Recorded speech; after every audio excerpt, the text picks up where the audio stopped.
Corinne, congratulations. It's nice to see you up there. Thank you. The president's Twitter account posted the other day, you want to bring down inflation, let's make sure the wealthiest corporations pay their fair share.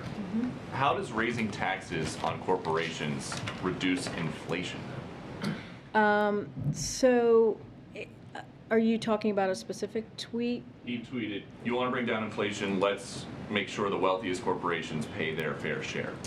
Look, you know, we have talked about this past year about making sure that the wealthiest among us are paying their fair share.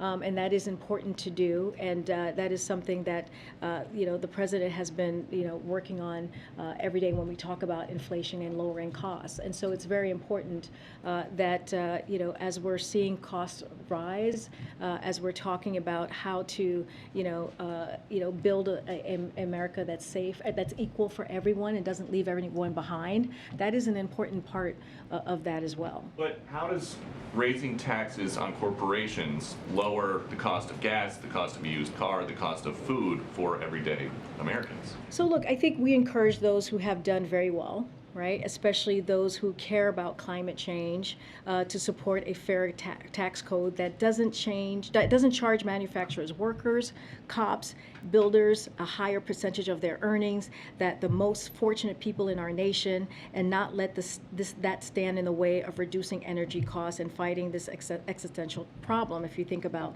that as an example. And to support basic collective bargaining rights as well, right? That's also important. But look, it is, you know, without having a fair tax code, which is what I'm talking about, then like manufacturing workers, cops, you know, it's not fair for them to have to pay higher taxes than the folks that who are not paying taxes at all. But what does that have to do with inflation? The president said, you want to bring down inflation, let's make sure the wealthiest corporations pay their fair share. Jeff Bezos came out and tweeted about that. He said the newly created disinformation board should review this tweet. Would you be okay with that?